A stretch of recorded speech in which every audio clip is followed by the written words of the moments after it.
నిలబడి అబద్ధం చెప్పలేనే నా అద్దం అంటే నువ్వే మరి ఈ నిజం దాచలేనే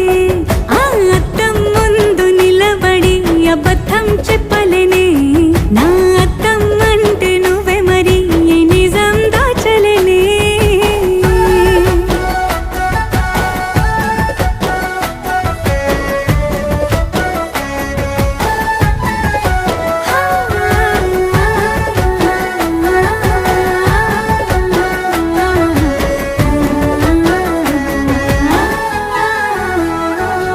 నీకు నచ్చిన సంగీతం ఏంటి నీ చెప్పుల సవ్వడి నువ్వు మెచ్చిన నగలు ఏంటి వంపున ముద్దు తడి నీకిష్టమైన చోటు ఏంటి అది చల్లని నీ ఒడి నువ్వు కోరుకున్న దుస్తులేంటి నీ